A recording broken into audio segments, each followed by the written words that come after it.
All right, folks. Good afternoon, good morning, good evening, wherever you are. If you're watching us live or on the replay, we're here talking about Innovate 2025 reflections, and I guess Drew, as you would say, why you would want to go to Innovate in 2026, which I know the two of us definitely will. And so let me just do a little thing here because it would probably be nice if people, if you're new to us, one of the things that StreamYard's always changing on us are little things. And so I'm going to go ahead and give our names there so people can see. I'm Jim Fuhs. I'm with Fusion Marketing, and I'm here with Drew Sutton. And Drew, tell us a little bit about yourself.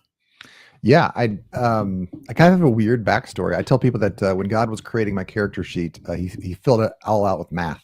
So I spent the first half of my life as an engineer. Um, I wanted to be James Bond.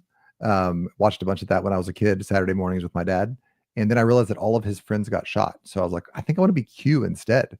And so when I got to college, I got to do engineering, and then I got a bunch of patents in helicopter design, and kind of rounded out my engineering career as a chief engineer for Lockheed, and then I did a bunch of research for the Air Force as well.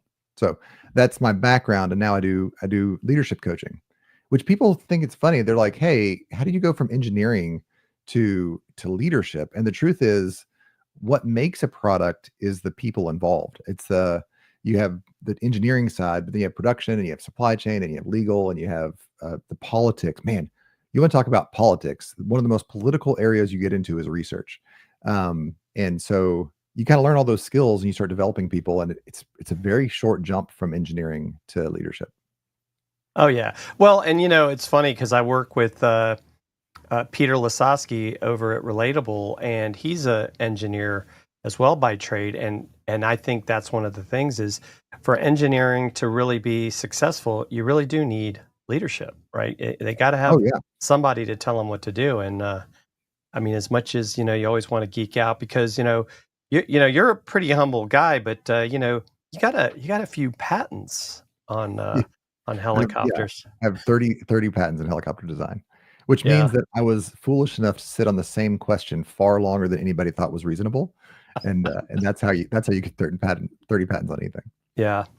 So Drew and I met last year at I guess we'd call it Innovate 2024, and so he was one of the, I think at the time there were two of you, connection conductors, and I was one of the volunteers helping with the social media aspect of the conference, and it's in a place that maybe some of you haven't heard of. It's Owensboro, Kentucky, which I like to say is like a nice little gem on the Ohio River, which are in Yeah. Kentucky.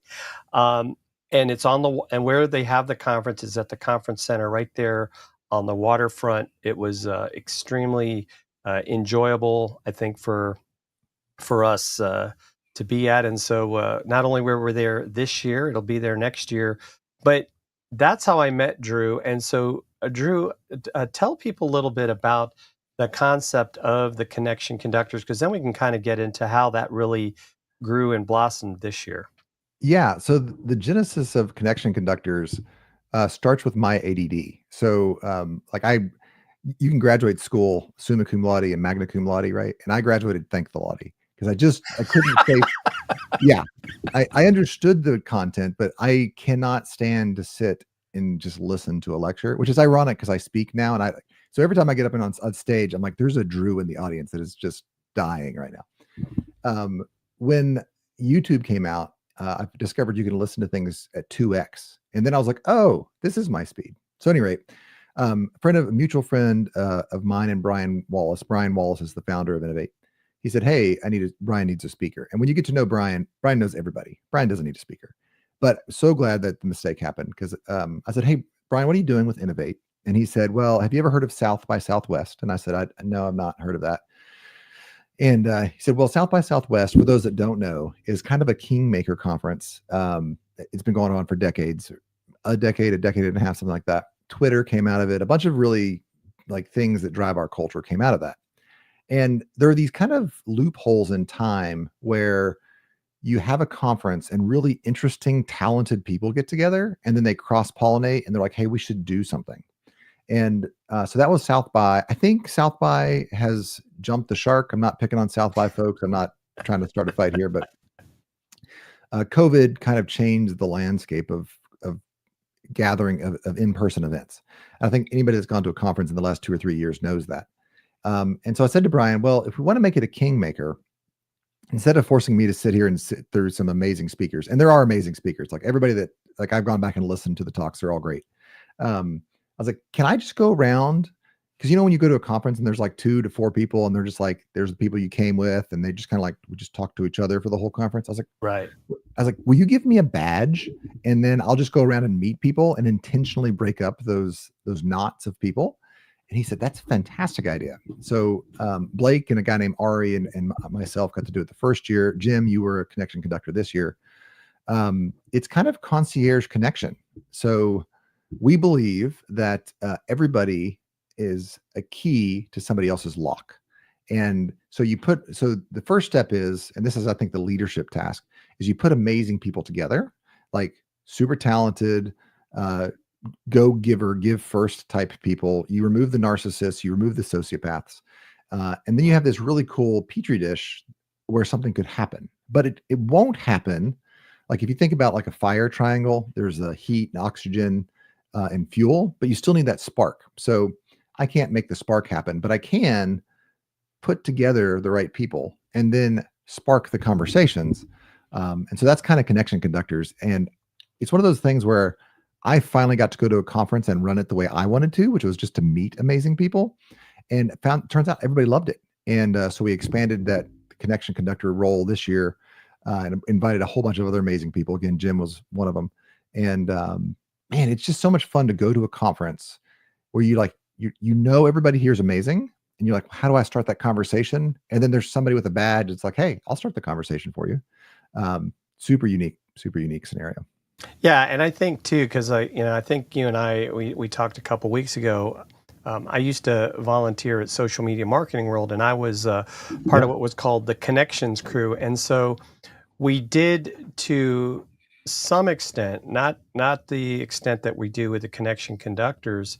As an example, someone walks in, you get to know them, and you find out, like, based on what you're looking for, you need to meet Drew, right? Or you need to meet, I think it was Jack, who was from the Canadian, trade. And, he got to meet a journalist from Canada. And it was by having these conversations and looking at it from truly, I think goes back to what you said earlier about being a giver of, hey, I'm just here to connect these people. There's no whiff 'em or what's in it for me. It's like, what can I do to help build their know, like, and trust, so they may end up doing business, doing deals. I think, like I told you, Brian, who basically everyone that's at the conference, I would say for the most part, knows Brian. That's how you initially get in there. And so part of our challenge and part of what we would ask you to do, whether you're watching this live or on replay, is one, reach out to us or reach out to Brian Wallace if you want to learn more, but also, think about booking and coming to Innovate next year, because this is where I think Innovate is different. It's not a marketing conference, right? So let's get that out front. It really is a conference where there are people from completely different, I don't know if walks of life might be a term, industries, things that don't even necessarily know what they're looking for. I mean, I was part of a panel talking about social media innovation, but we had other people talking about venture capital funding. We had people from the state of Kentucky talking about how they're looking to develop industry and jobs in the state of Kentucky. Drew, you probably got a few more examples we could use. I know you spoke, if you want to talk a little bit about that, but I think that is where it's different. I think for me, what I was kind of getting, I guess, tired of, and Drew, maybe you as well, is like, so yes, I'm in marketing, but if I go to a marketing conference, that's pretty much what everybody there is doing. And so it's not like I'm going to find, I mean, you might find new business and you'll make make new friends and all that sort of thing.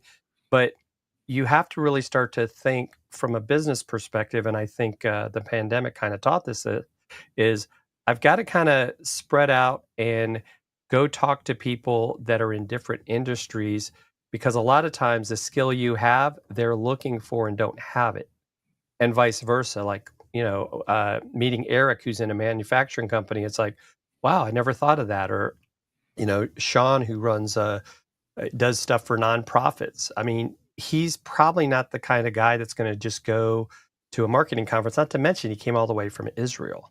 So, I mean, this was, definitely like a worldwide type of conference. People from all over the country, outside of the country. I mean, what are some of the other things that you saw? And I think, but the more powerful thing, going back to what we were talking about earlier, was this aspect of connection, and we'll talk a little bit more about that after let you talk some more, Drew. Yeah. So what I talked about was that AI. So you start off with The World is Flat, right? That was a great book, and it just kind of talked about globalization, how because of the internet, I in little old Podunk, Kentucky, can suddenly do business with somebody in the middle of China or Japan, and certainly the supply chain world is that way. Amazon, if you just want to talk about fulfillment by Amazon, right? Like my teenagers can start a business, drop ship something from China, sell it on Amazon. The world logistics has made the world flat, and that was really exciting. But then because it's flat, now you don't find yourself in a pool of 5 or 10 people. You find yourself in a pool of 8 billion people. And so ironically, we are more connected than we've ever been, but we also have this epidemic of loneliness and anxiety because we're, I think Brian says it this way, having 1,000 people or 2,000 people at an event is really a smokescreen, because are you really connecting? And the way business used to be done is you had a small town and there was a marketing guy. And back in that day, it might have just been like a billboard guy, right? You have a travel agent, you have a couple of realtors, you have everybody has their own little thing that they do. And then they all have kids and they all play soccer together or whatever. And so you get to meet these people. And so life is highly connected. It's not, the world isn't flat, but you're highly connected. So now we find ourselves in this world that's so flat that there's no regional markets. So how do you meet people and connect with each other? All right, now you layer on AI on top of that. And AI can write better copy than the best copywriter. I mean, I think there's some people that are good copywriters that are, a cut above. But AI lets me, an engineer whose first language is math and second language is block diagrams, all of a sudden speak fluently and clearly and intelligently. So AI it's kind of like that globalization thing. We're leveling the playing field where anybody, regardless of their trustworthiness and their validity, can sound believable, right? They can sound trustworthy. They're compelling when they speak. And I think we're moving to this world where we need one-on-one connection. No longer is it, well, your LinkedIn looks good, but I'm like, well, Jim? Hey, Jim, what do you think of this guy? And that's the way we did business for thousands of years. Hey, Jim, what do you think of this guy? And I think we're moving back to that stage, which is actually really exciting. It's like we went global and then we went, so the world is flat. And now we're kind of grouping back into these circles of trust again. If you from the meet the Fockers, like, are you in the circle of trust? And that's an exciting thing. It's an exciting time frame. So Innovate is interesting because, like you said, you go to a regular conference, and I have a friend that says it this way. So you're a plumber and I'm an electrician. So we go to our local BNI chapter, not really picking on BNI. I just think we all understand it. We go to our networking event and I show up with my polo that says electrical supply, and you show up with your polo that says plumbing supply. And I'm like, hi, Jim, here's a facsimile of a conversation. Would you like to buy electrical supplies from me? And you're like, well, Drew, that's great. I don't want to buy any electrical supplies, but would you like to buy some plumbing supplies from me? And then we go away and we're like, man, networking just doesn't work. Well, because you walked into a room and you just tried to sell each other. You didn't have any ears for connection or for like, what are you trying to do? Or how could we fit? Or how could we support each other? And I just did a sales pitch and you did a sales pitch. And then we walked away frustrated. No connection. So you go to somewhere like Innovate and you intentionally leave the sales conversation behind and you just meet people and you say, man, you're super interesting. I trust you. I'm connected to you. I would do business with you or recommend you to somebody else. I think that's the way business used to be. And I think we lost that over the last 15 years of globalization and the internet. And it's really exciting to see its resurgence. Yeah, and that's it's funny you say that too, because that's really been part of the genesis behind Relatable, as an example, is we're Mm. looking to connect people through interactive video, in real life, in real time, and being able to send video messages. I mean, because even like right now, we're here on video, and sure, people might listen to this later, but we can also take the video, repurpose it to kind of share some of these nuggets that we're creating here, and get people to think. Because I think one of the challenges with AI, I think it's an amazing tool, is that what concerns me is seeing people almost like it's replacing them. Like, oh, I'm just going to ask AI to do this, and like, look at this great paper it just wrote. Like you said, sounds like an expert copywriter, but I didn't fact check it. And now when somebody asks you a question about it, you're kind of like, well, because you don't really know it. So it's kind of like you got to be careful if you're going to use AI to kind of, if you want to say, accelerate your in quote unquote authority or knowledge.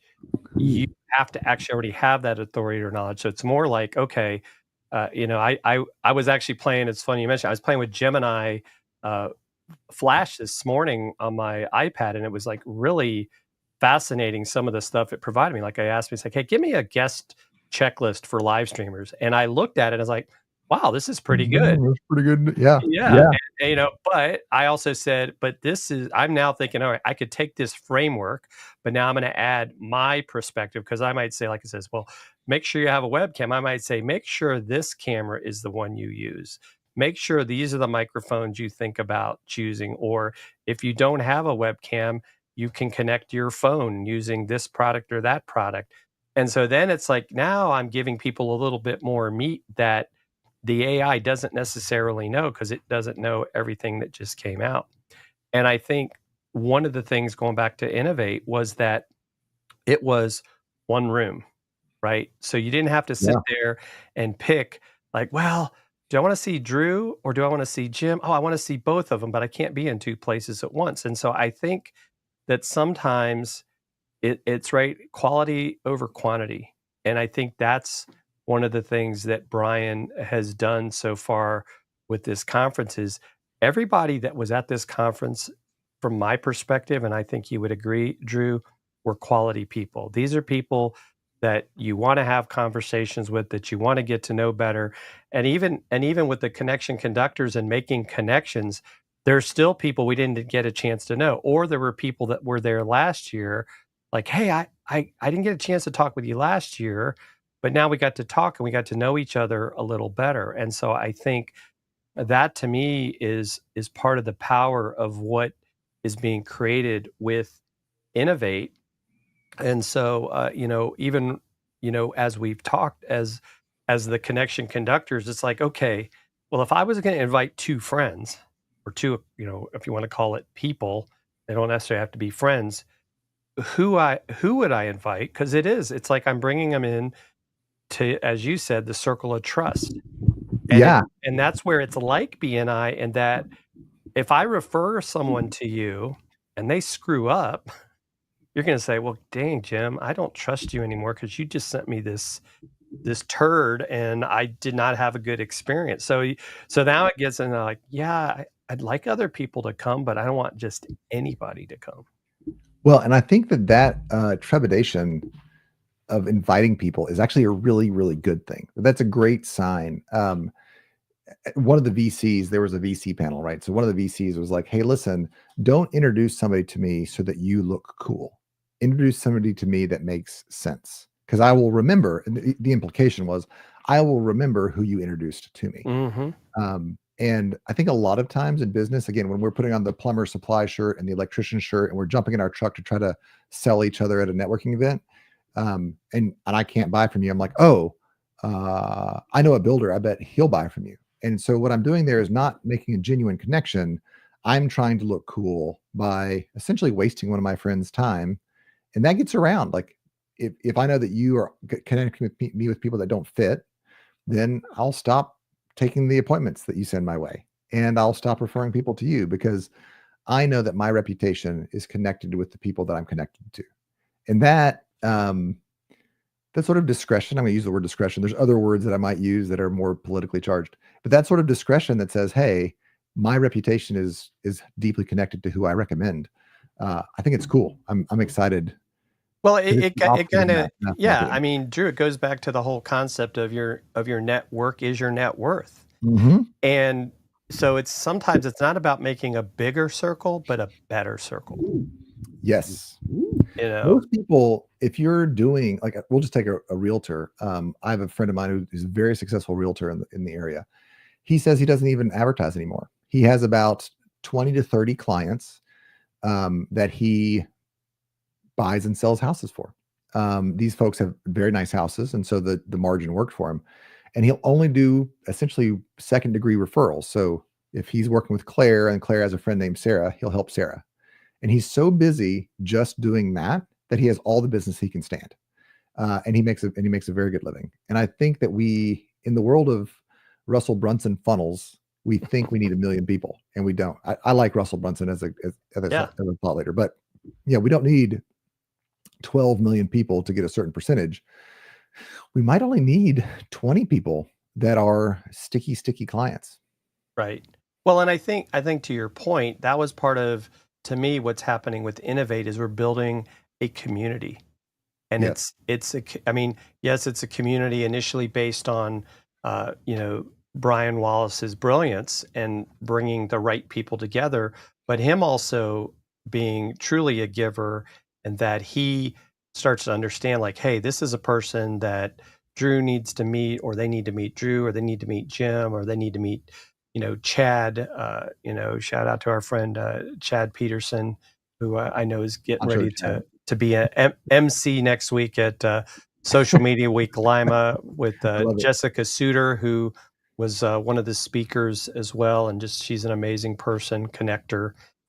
So I think that is one of the things too that you get out of being a part of Innovate. I mean, I definitely, as you could say, made new friends, made new acquaintances, walked away, not only every day, but probably after every session, a little bit smarter. Right? It's that whole aspect of you learn something new every day.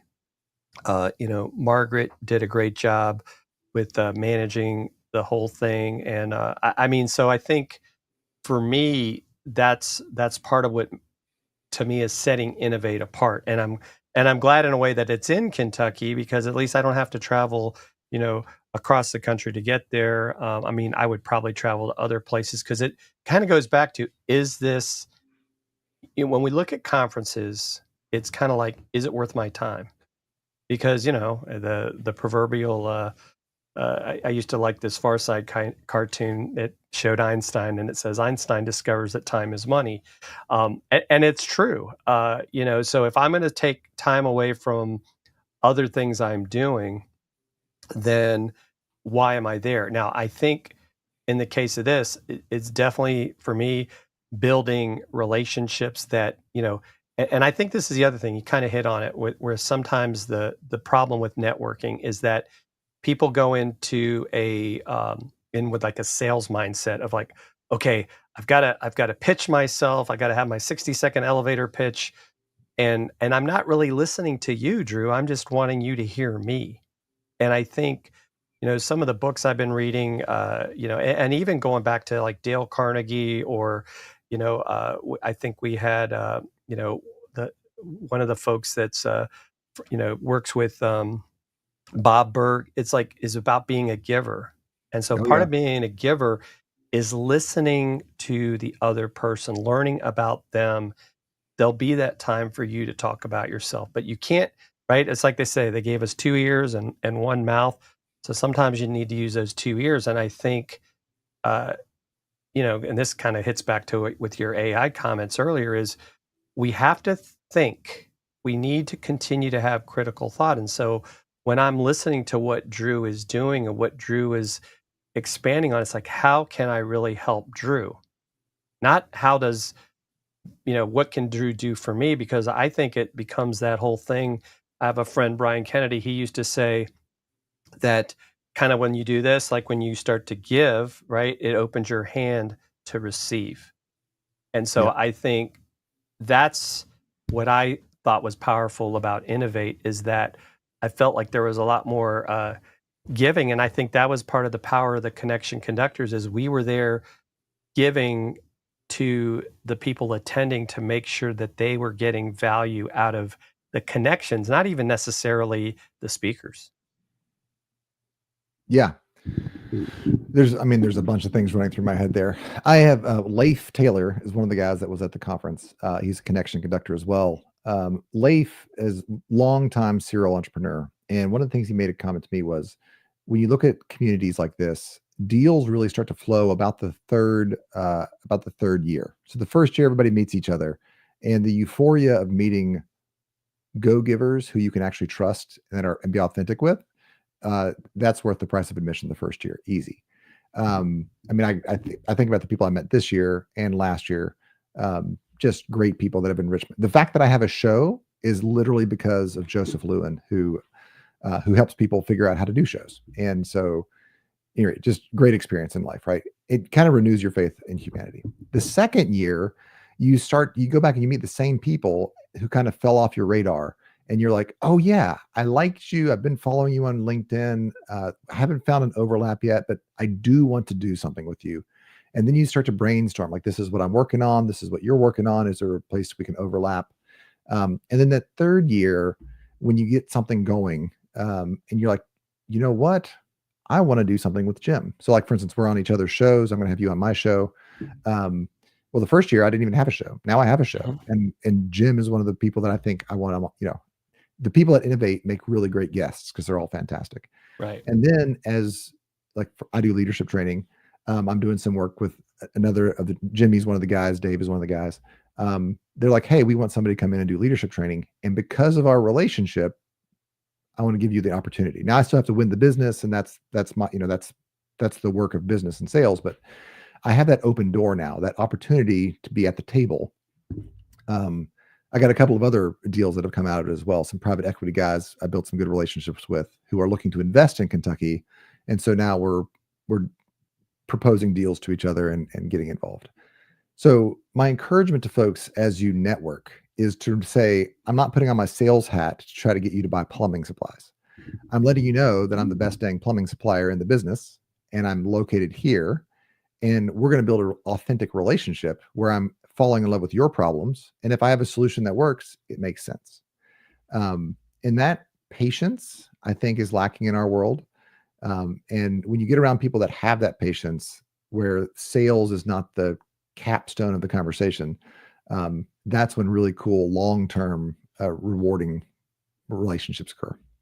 Yeah, no, I think you're right on the money with that. I think that I definitely have seen for me as we get older, is like, right, it's those relationships that matter. I mean, obviously sometimes it starts with your family and your community, but you also start to see those people that they're just, and it's not to pick on them, but they just don't sometimes see the big picture, right? They're more focused on, as an example, I used to be guilty of this, is I would go to probably an in-person networking event almost every day of the week when I first moved to Atlanta. And then when COVID happened, it was like, oh, they're not having meetings now. Or you'd get on a Zoom and, the kind of the joke of, people got the camera going up their nose, or you can tell they're not paying attention if they even have their camera on. Yeah. And then if you got into a Zoom room, it was more about like, okay, you got 60 seconds to tell me what you do. So it was really no different than the in person, is you're just now using Zoom as opposed to. And so when I kind of took a step back, I said, well, it kind of goes back to, are you always in the right room? And it's like, Yeah. I met a lot of people. I made some friends, acquaintances, whatever you want to call it, but did they help my business move forward? Were they referring people to me? I would say in a lot of cases, especially if it's and that's kind of the pro and con in some aspects of BNI, is, were they say, hey, Drew, well, and, like we have done, it's like, let's get together and just get to know each other better, right? Not let me pitch you my product or that. Just let's get to know each other to build that know, like, and trust, which in the old, classic BNI, that's really what helped it grow. So that hasn't changed, in that that's what you really should be looking to do. And I think that's where Innovate excels, is it's allowing people to build know, like, and trust, in person. And of course, I think now, what we're looking to do, and as we kind of joke sometimes, we're I don't know if we're going to be begging forgiveness or asking permission, but keeping connected with the folks that were at Innovate, with the other connection conductors throughout the year, and not waiting until next May. So I think that's one of those things too, that you start to understand, like, I can give some of my time once a month to get together with these people that I already know, right? And sure, we'll bring that challenge, like, okay, do I invite this person to be a part of this circle, right? Because goes back to, that's going to reflect on me. So Mhm. if it's something people are, interested in, that I think are neither one of our circles, reach out to us, because I think if anything, we have to be honest with them about what this is all about. And so, it's like I said, it's not a marketing conference, it's not a trade show. It's almost kind of hard to explain. But I will say this, that the people that are coming to this conference are innovators, and they are looking forward and not backwards. Yeah.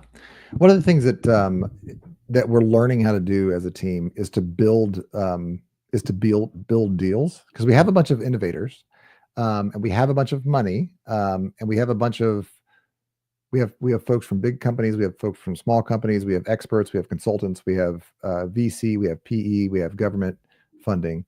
The question, I think, over the next year is, can we and how do we rotate from this amazing connection set of people that we trust into doing deals? And I think that you talked about being in the right room. I think we have the right room. You go to a lot of conferences, and the people that are in the room are all the business. They're the associate business development or the account manager for. So again, everybody has their tables, and they're saying, "Would you like to buy from me?" And "would you like to buy from me" is not the conversation that we want to be a part of. We want to be a part of, what are you doing? Maybe what are you afraid to start? I think that, when it comes to a fulfilled life, fear is a really good indicator that maybe you should go down that path. Like, the road less traveled might be Hmm. where it's, even if there's not actual gold at the end of it, the experience is a life worth living. Um, in the corporate world, when I used to hire people, I would always offer them a secure career path. Listen, I have a 2.5% raise waiting for you every year, and if you'll just keep your head down and don't ask for a raise, I'll be happy to make sure that you have a job. And I don't know that that's a compelling value proposition for the people that we're talking about. Hmm. So I'm super looking forward to the next year, as we've spent 2 years building the relationships, and we're starting to collaborate, and rolling that collaboration into new ventures is really exciting as we look over the next 12 months. Oh, absolutely. Any other thoughts that you can think of, that we might want to share? Hmm. I will say this: it's exciting time to be involved. We've done it for 2 years. We've proved viability. Um, it is an opportunity to get in on the ground floor with some amazing people. Again, there's a pretty firm no narcissist, no sociopath policy. Um, we don't have police officers that are running around ejecting. Though I will say the connection conductors have a little checkbox in the background data. We can check if we think that you're not an honest actor, a goodwill actor in the community. We will check that box. Because we understand that the value we're providing is an authentic community of forward-leaning givers and forward-leaning innovators. And so if you're listening to this right now and you're like, "Man, that actually sounds refreshing," it is refreshing. It's the way business Yes. is supposed to be. And so my encouragement: um, you come the first year, and you will walk away with 100 at least amazing connections. Uh, Easy, yes. I can't imagine. I mean, come. I will personally, Jim and I will personally make sure that we connect you to at least 10 people that are going to be amazing fits for you. Now, what you do with that is up to you. But if you're on the fence and you're like, well, mate, what is this? This is the new Kingmaker. This is, if you are willing to build it with us, this is what people are going to be talking about for the next decade, 2 decades to come. Right. Yeah. And so for those of you that watch this live, thank you for doing that. If you're watching us on replay, don't hesitate to drop questions. And one of the fun things, as I've told Drew, is this is on my Substack, and I will be turning this into an article that will also go along with this video. So you'll have a choice. You can read the article, or you can watch the video and see these two young men talking about the great time that they had in Kentucky. And if you're a bourbon drinker, there's lots of that to choose from there as well. Bourbon is not a bad reason to come to Kentucky for sure.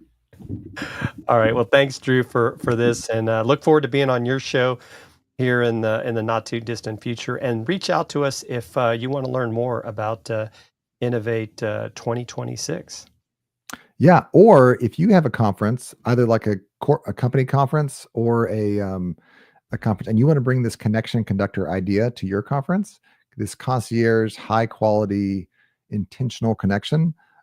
This is kind of one of the things that Innovate is throwing off is this concierge connection scenario. So give us a call if you have a company Christmas party or a company conference that you want some help with. We'd love to help. Awesome. Sounds good. All right. Thanks, everyone. See you soon.